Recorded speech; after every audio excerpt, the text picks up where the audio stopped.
Jadi pada kesempatan kali ini kita akan membahas mengenai Q-System. Sebenarnya apa itu Q-System? Q-System adalah Rock Mass Quality System yang disebut juga sebagai Tunneling Quality Index. Klasifikasi ini diusulkan oleh Barton, Lien, and Lande pada tahun 1974 di NGI, Norwegian Geotechnical Institute.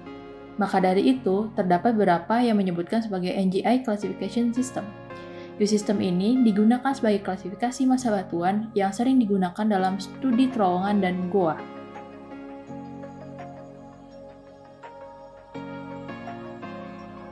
Bagaimana pengaplikasian dari Q-System? Q-System seringkali digunakan untuk perancangan penyangga penggalian bawah tanah dengan penentuan batuan penyangga yang akan dipasang pada tambang bawah tanah guna menjaga kestabilan terowongan.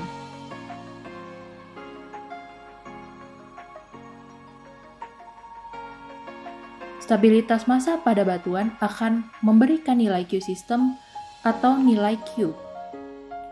Tingginya nilai Q akan menandakan indikasi batuan tersebut memiliki stabilitas yang baik. Rendahnya nilai Q akan menandakan indikasi batuan tersebut memiliki stabilitas buruk.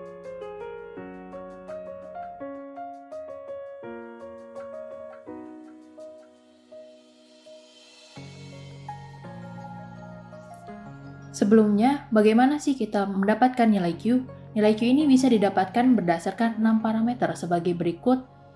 Yang pertama, RQD, Rock Quality Designation.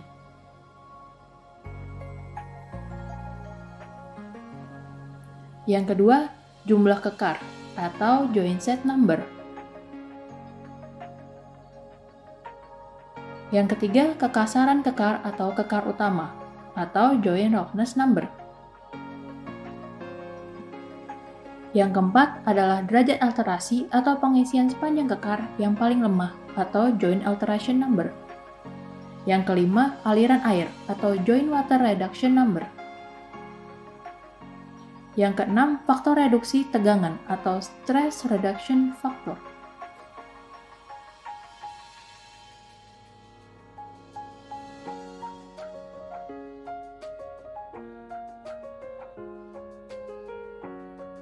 Dari keenam parameter yang kita punya bisa didapatkan nilai Q dengan persamaan sebagai berikut. Di mana Q sama dengan RQD per Jn dikali Cr per Ja dikali Jw per Srf. Dengan keterangan sebagai berikut.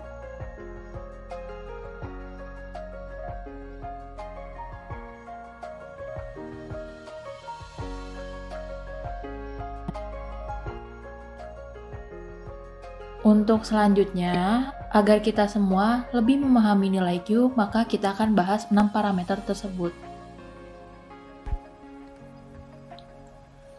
Yang pertama adalah RQD atau Rock Quality Designation.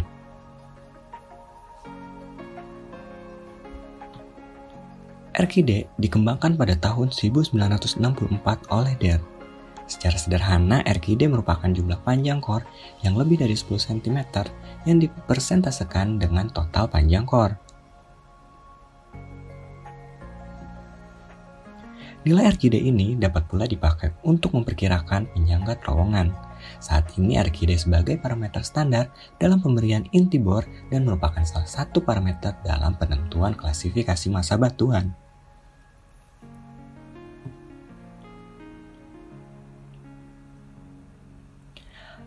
Hal yang harus dipertimbangkan dalam perhitungan RQD, yaitu yang pertama, RQD pada penggalian bawah tanah dengan ledakan. Kekar yang terbentuk akibat ledakan tidak bisa dimasukkan ke dalam perhitungan RQD, namun kekar ini penting dalam menghitung stabilitas suatu balok tunggal. Lalu yang kedua, RQD pada batuan metamorf. Batuan metamorf yang memiliki foliasi mungkin memiliki nilai RQD yang tinggi. Dalam banyak kasus, seperti batuan fillit, slate, skismika memiliki nilai RQD sebesar 100. Lalu yang terakhir yaitu RQD pada batuan lunak. Pada parameter lain seperti SRF dan Zn, batuan lunak mungkin tidak memiliki atau sedikit kekar. Oleh karena itu, menurut definisi memiliki RKD yang tinggi. Namun dalam material yang konsolidasinya rendah atau material non-kohesif, nilai RKD-nya harus diberi nilai 10. Seperti tanah liat pun RKD-nya harus 10, karena materi tersebut bertindak sebagai zona lemah dibandingkan dengan batuan sekitarnya.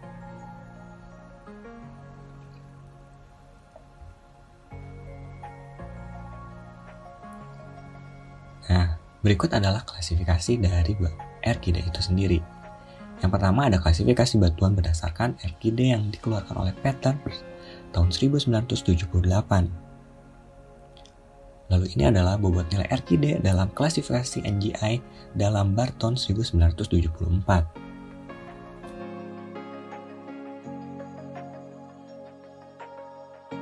Untuk pembahasan selanjutnya, kita akan menjelaskan tentang joint set number atau biasa disingkat dengan JN. JN merupakan salah satu parameter pembobotan Q sistem suatu batuan. JN merupakan jumlah set kekar yang dicirikan dengan kumpulan kekar yang memiliki orientasi paralel satu sama lain serta perulangan yang sama. Kekar yang tidak sistematis atau yang memiliki jarak beberapa meter disebut random joint. Nah, perlu digarisbawahi bahwa jumlah JN tidak sama dengan jumlah set kekar.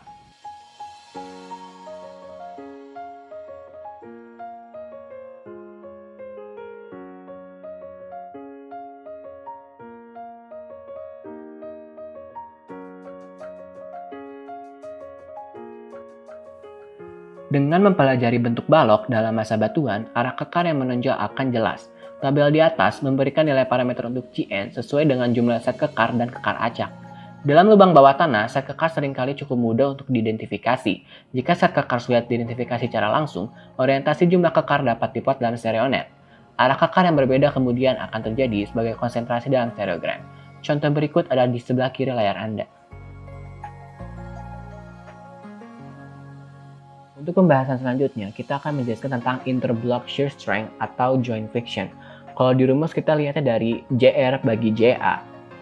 Nah, perhitungan ini merepresentasikan kualitas mekanikal dari suatu batuan yang berhubungan dengan shear strength di dalam batuan.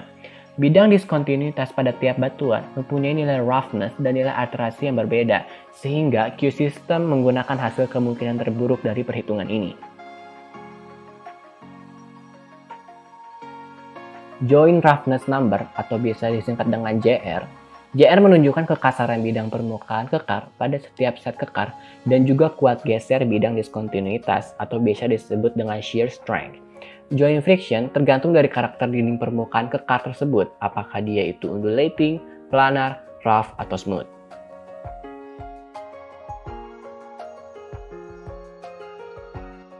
Nilai JR mendeskripsikan kondisi ini, apakah dapat disebut undulating, planar, rough, dan deskripsi tersebut diambil berdasarkan dari kondisi roughness tersebut. Ada dua kondisi nih. Kondisi pertama saat berskala kecil. Istilah rough, smooth, dan silicon side ditunjukkan untuk struktur yang kecil di skala antara milimeter sampai sentimeter dan dapat diukur menggunakan alat profilometer. Untuk kondisi 2, saat berskala besar, roughness diukur dalam skala dekameter sampai meter, yang biasa diukur menggunakan penggaris berukuran 1 meter. Istilahnya pun berubah menjadi step, undulating, dan planar.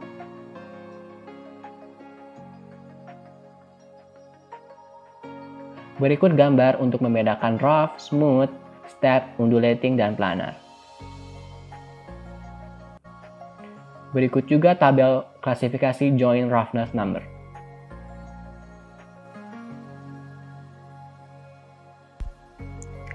Yang selanjutnya yaitu Joint Alteration Number atau JA.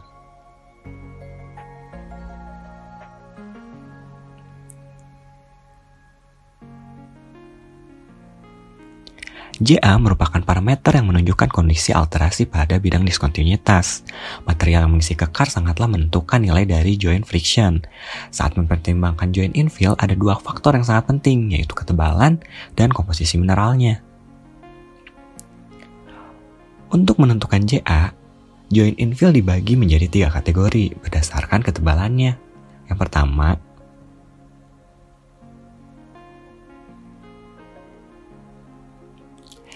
yaitu rock wall contact. Lalu yang berikutnya,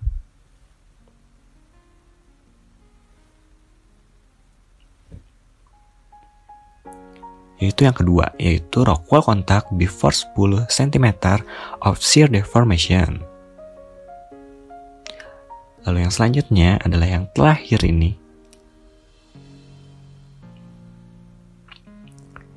yaitu no rock wall contact during shear deformation.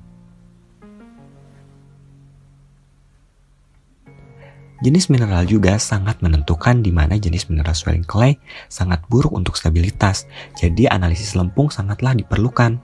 Cara mudahnya yaitu dengan menggunakan air. Jika swelling clay, maka analisisnya bisa dilakukan di lab atau menggunakan difraksi X-ray. Jika swelling clay sudah teridentifikasi, swelling pressure test akan memberikan informasi yang sangat berguna. Dan inilah tabel joint alteration number. Selanjutnya, kita akan membahas mengenai Joint Water Reduction Factor, atau JW. Aliran air dapat menghilangkan mineral pengisi pada kekar sehingga mengurangi gesekan pada bidang sesar dan menyebabkan blok batuan dapat bergeser dengan mudah. Karena hal ini, aliran air harus dikurangi. Pengurangan air didasari oleh air yang masuk dan tekanan air yang diamati dari lubang bawah tanah. Berikut dapat kita lihat tabel dari Joint Water Reduction Factor. Dari tabel berikut, ketika kita membedakan antara JW nilai 1 dan 0,66, dapat diterapkan JW1 untuk 1 tetes air menetes di daerah penggalian, JW 0,66 untuk tetesan atau semburan kecil air di daerah terkonsentrasi atau sering menetes di daerah yang luas. Jika semburan air terkonsentrasi keluar dari lubang bor, JW sama dengan 0,66. Stress Reduction Factor atau SRF.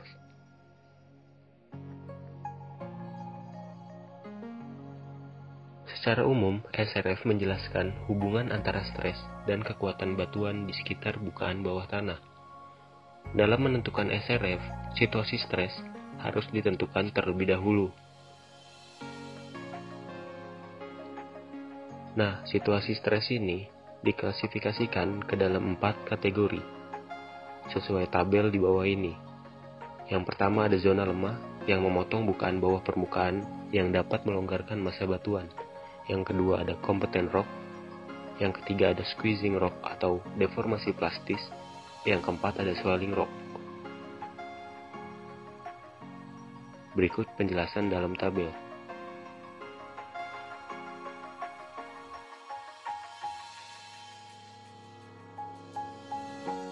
Mari kita bahas satu persatu. Yang pertama ada zona lemah yang memotong bukaan bawah permukaan.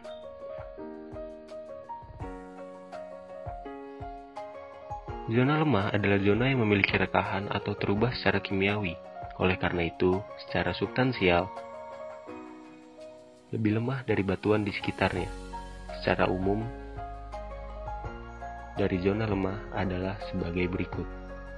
Yang pertama ada zona shear atau zona patahan, di mana massa batuan relatif merekah. Yang kedua, ada zona clay, dengan hancuran dan batuan ubahan atau lapisan mineral lemah tanpa gerusan.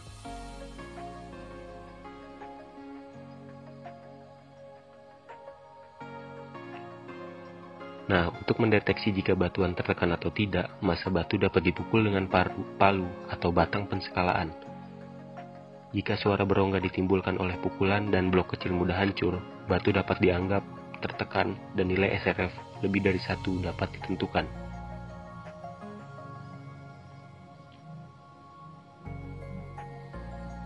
Berikut contoh-contoh gambar. Gambar pertama, pembukaan bawah tanah berpotongan oleh clay zone yang mengisi di sekitar zona ini biasanya ada situasi stres yang anomali. Sebuah nilai SRF 5 harus diberikan untuk daerah yang terdiri dari zona lemah dan sekitarnya.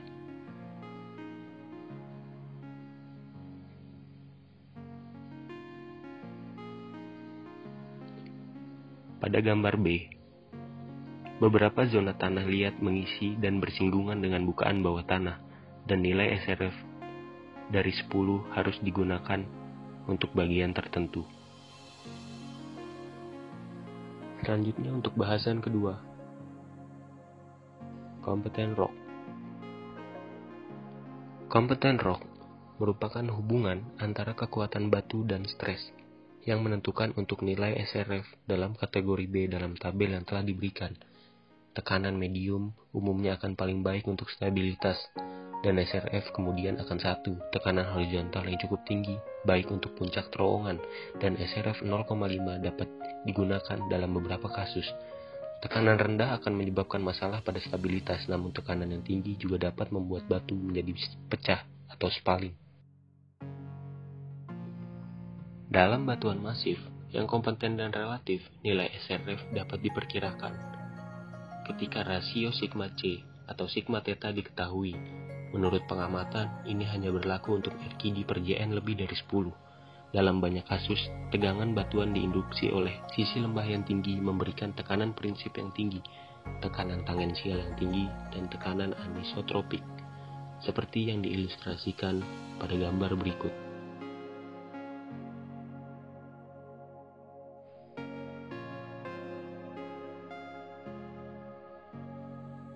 Berikut penjelasan pada gambar di atas. Karena tegangan biasanya tidak beralih melalui kekar batuan ketika dilepaskan oleh penggalian, efek tegangan akan bervariasi. Nilai Q akan sebagian besar dipengaruhi oleh RKD dan JN.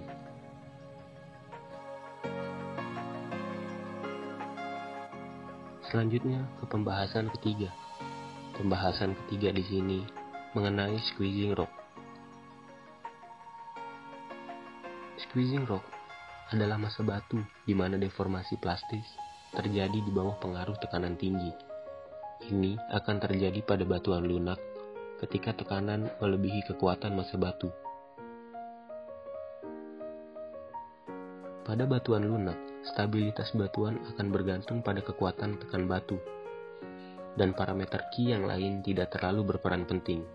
Pemodelan numerik maupun pemodelan bentuk lain akan digunakan sebagai tambahan. Selanjutnya kita ke pembahasan yang terakhir. Pembahasan yang terakhir mengenai swelling rock. Swelling rock adalah proses kimia yang dimulai ketika air ditambahkan ke batuan yang mengandung mineral dengan sifat dapat mengembang. Kuantitas dan kualitas mineral yang mengembang akan menentukan besarnya tekanan swelling. Namun perlu dicatat, mungkin perlu untuk melakukan tes laboratorium untuk menentukan potensi tekanan swelling sebagai dasar SRF value. Di antara mineral swelling yang paling umum adalah anhidrit dan mormonite.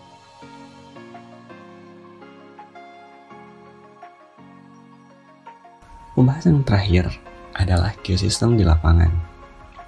Pemetaan lapangan merupakan bagian terpenting dalam penyelidikan awal untuk terowongan. Keandalan hasil pemetaan lapangan akan bergantung pada singkapan batuan yang tersedia. Evaluasi nilai Q dimungkinkan dengan tingkat akurasi yang wajar jika singkapan itu luas dan berkualitas baik. Massa batuan dekat permukaan lebih banyak memiliki kekar, namun biasanya tertutup oleh tanah, yang menyebabkan nilai JA sulit ditentukan. Biasanya kekar akan terlihat melalui proses peledakan dan dapat dilakukan perhitungan ZN dan GR selain JA.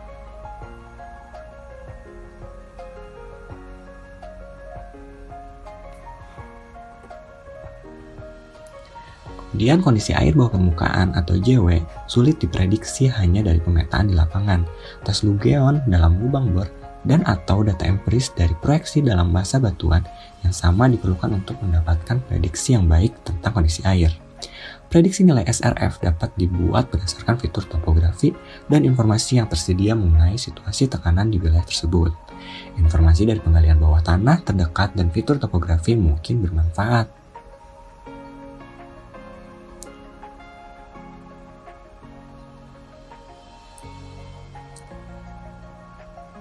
Setelah memahami keenam parameter dan mendapatkan nilai Q maka akan dicocokkan dengan tabel berikut, sehingga kalian tahu lapangan kalian itu seperti apa.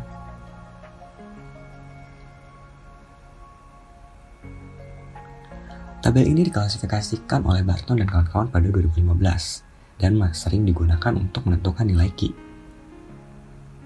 Nah, sehingga kalian tahu bagaimana kondisi lapangan yang kalian sedang teliti.